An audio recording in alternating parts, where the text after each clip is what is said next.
China ने recently अपने export numbers release किए हैं और ये नंबर सच में बताते हैं कि चाइना इंडिया से आज की डेट में ट्रेड में कितना आगे निकल चुका है। वर्ल्ड बैंक के ऑफिशियल डेटा के हिसाब से सिर्फ 2023 में चाइना ने 3.51 ट्रिलियन डॉलर्स के एक्सपोर्ट किए हैं और वर्ल्ड बैंक के ऑफिशियल डेटा के हिसाब से इंडिया की पूरी जीडीपी ही 3.5 ट्रिलियन डॉलर्स है। इसका मतलब इंडियन इकोनॉमी में पूरे साल में जितनी भी गुड्स एंड सर्विसेज प्रोड्यूस होती है उतने गुड्स तो सिर्फ चाइना एक्सपोर्ट कर देता है। अगर हम दोनों इकोनॉमीज को कंपेयर करें तो 2023 में इंडिया ने 779 बिलियन डॉलर्स के एक्सपोर्ट किए थे, वही चाइना ने 3.51 ट्रिलियन डॉलर्स के एक्सपोर्ट किए थे। तो वर्ल्ड बैंक के ऑफिशियल डेटा के हिसाब से 2023 में इंडिया की जीडीपी 3.51 ट्रिलियन डॉलर्स थी, जहां चाइना की जीडीपी 17.7 ट्रिलियन डॉलर्स थी। मतलब चाइना इंडिया से 5 गुना बड़ा है। लेकिन अब क्वेश्चन ये आता है कि जीडीपी होता क्या है और हम एक कंट्री का इकोनॉमिक आउटपुट कैसे मेजर कर सकते हैं। फॉर एग्जाम्पल, मैंने लंदन में कॉफ़ी खरीदी। इस कॉफ़ी का प्राइस था 5 पाउंड्स, तो ये 5 पाउंड्स भी यूके की जीडीपी में ऐड होगा। और सिर्फ ये कॉफ़ी का प्राइस ही नहीं, जिस बरिस्ता ने इस कॉफ़ी को बनाया है उसकी सैलरी भी यूके की जीडीपी में ऐड होगी और जिस कॉफ़ी मशीन से वो कॉफ़ी बनी है उस कॉफ़ी मशीन की वैल्यू भी यूके की जीडीपी में ऐड होगी। इनफैक्ट आप अपनी डे टू डे लाइफ के अंदर जो भी देखते हैं वो सब जीडीपी में ऐड होता है। यूके की जीडीपी 3.3 ट्रिलियन डॉलर्स है, इंडिया की जीडीपी 3.5 ट्रिलियन डॉलर्स है और यूएस जो वर्ल्ड की सबसे बड़ी इकोनॉमी है उसकी जीडीपी है 27.7 ट्रिलियन डॉलर। अब मैं आपको एक्सप्लेन करता हूँ जीडीपी का concept. GDP stands for gross domestic product. Her country में 3 टाइप के सेक्टर्स होते हैं, प्राइमरी सेक्टर, सेकेंडरी सेक्टर और टर्शियरी सेक्टर। सबसे पहला सेक्टर आता है प्राइमरी सेक्टर। प्राइमरी सेक्टर मतलब जब भी कोई कंट्री अपने नेचुरल रिसोर्सेज हार्वेस्ट करके उससे इकोनॉमिक वैल्यू जनरेट करती है उसे कहते हैं primary sector. For example agriculture, fishing, mining. फिर नेक्स्ट सेक्टर आता है secondary sector. Secondary sector raw materials को फिनिश गुड्स के अंदर ट्रांसफॉर्म करता है। इसका एग्जांपल है manufacturing cars and building infrastructure projects like highways. और थर्ड सेक्टर आता है टर्शियरी और सर्विस सेक्टर। ये सेक्टर कंज्यूमर और बिजनेसेस को सर्विसेज प्रोवाइड करता है, जैसे transportation, health care, finance and education. For example, banks जब बिजनेसेस और कंज्यूमर्स को लोन देते हैं तब वो एक सर्विस प्रोवाइड कर रहे हैं। और जब आपको कम्यूट करना होता है और आप फ्लाइट बुक करवाते हो तब एयरलाइन कंपनीज भी आपको एक सर्विस दे रही है।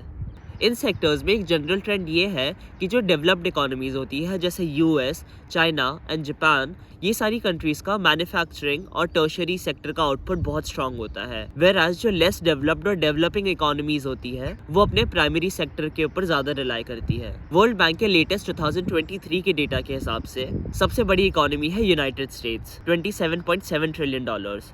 फिर आती है China, Germany, Japan, India, UK और फ्रांस। लेकिन अब आपके दिमाग में ये क्वेश्चन उठ रहा होगा कि ये इतने बड़े नंबर्स कैलकुलेट कैसे होते हैं। तो मैं आपको बताता हूँ। जीडीपी कैलकुलेट करने के 3 तरीके होते हैं, एक्सपेंडिचर अप्रोच, इनकम अप्रोच और आउटपुट अप्रोच। बट सबसे कॉमन तरीका है एक्सपेंडिचर अप्रोच। जीडीपी 4 कॉम्पोनेंट से बनता है। GDP equals consumption plus investment plus government spending plus net exports. तो अब मैं आपको सबसे पहले समझाता हूँ कंजम्पशन।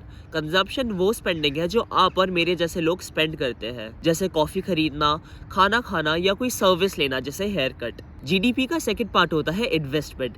इन्वेस्टमेंट ये मेजर करता है कि एक कंट्री में बिजनेसेस कितना स्पेंड कर रहे हैं लैंड, बिल्डिंग और मशीनरी खरीदने के लिए। और अगर आप घर खरीदते हो तो वो भी कंज्यूमर इन्वेस्टमेंट के अंडर आता है, जो इन्वेस्टमेंट कैटेगरी में इंक्लूड होता है। जब एक कंट्री में इकोनॉमिक ग्रोथ बहुत स्लो हो रही होती है या रिसेशन होता है तो बिजनेसेस और इंडिविजुअल्स दोनों पैसे सेव करना स्टार्ट कर देते हैं और वो इन्वेस्टमेंट नहीं करते हैं।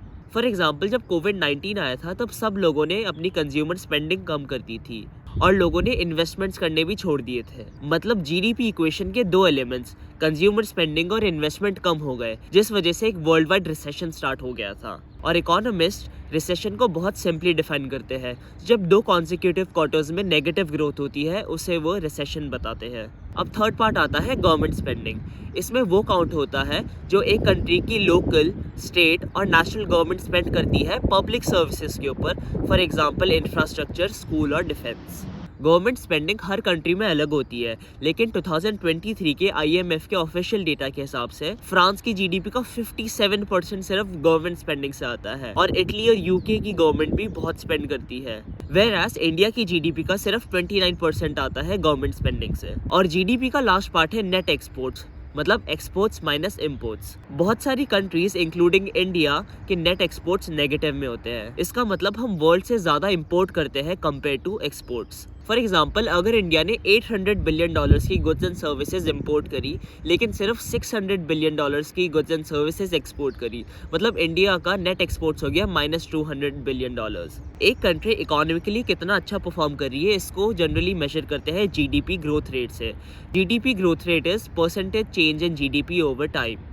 अगर एक इकोनॉमी अच्छा परफॉर्म कर रही होती है तो उसकी जीडीपी ग्रोथ रेट पॉजिटिव होती है, और अगर 2 कॉन्जिक्यूटिव क्वार्टर्स में जीडीपी ग्रोथ रेट नेगेटिव आ जाए तो उसे रिसेशन बोलते हैं। जीडीपी में फिजिकल गुड्स तो अच्छे से रिकॉर्ड हो जाते हैं, लेकिन जो डिजिटल सर्विसेज होती है वो रिकॉर्ड करने में बहुत प्रॉब्लम आती है। फॉर एग्जांपल, आपने नेटफ्लिक्स का सब्सक्रिप्शन लिया £12 का।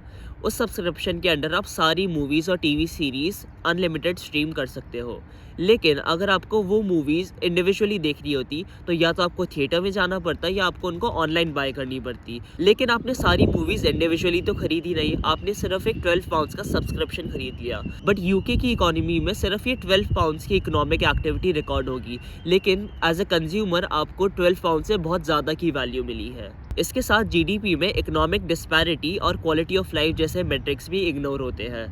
अब आपको एग्जैक्टली पता है कि जीडीपी क्या होता है और वो कैसे कैलकुलेट होता है, लेकिन अब आपके दिमाग में ये आ रहा होगा कि चाइना की जीडीपी इंडिया की जीडीपी से 5 टाइम्स कैसे हो गई। इसका मेन रीज़न है कि चाइना अपने तीनों सेक्टर्स, प्राइमरी, सेकेंडरी और टर्शियरी सेक्टर्स में एग्रेसिवली इन्वेस्ट करता है और उनकी कैपेबिलिटीज़ को स्केल करता रहता है। प्लस क्योंकि चाइना एक मैच्योर्ड इकोनॉमी है, चाइना का most of the revenue tertiary और मैन्युफैक्चरिंग सेक्टर से जनरेट होता है। और अगर इंडिया को भी चाइना जैसे डेवलप होना है तो इंडिया को भी एग्रेसिवली इन्वेस्ट करना होगा ताकि वो प्राइमरी बेस्ड इकोनॉमी से टर्शियरी और मैन्युफैक्चरिंग बेस्ड इकोनॉमी बने। और जैसा मैंने आपको स्टार्टिंग में बताया था कि इंडियन इकोनॉमी जो एक पूरे साल के अंदर आउटपुट जनरेट करती है, उतना आउटपुट चाइना सिर्फ एक्सपोर्ट करता है। इसका मतलब जब तक इंडिया एक एक्सपोर्ट बेस्ड इकोनॉमी नहीं बनेगी तब तक हम चाइना से गैप कम नहीं कर सकते। लेकिन अब सवाल ये उठता है कि इंडिया की नई जनरेशन जैसे आप और मैं, क्या हम लोग रेडी है इंडिया को नेक्स्ट लेवल तक पहुंचाने के लिए? अगर आपको भी ये वीडियो इंसाइटफुल लगा और आप अभी तक देख रहे हो, then please consider subscribing. I will see you in the next video. Bye.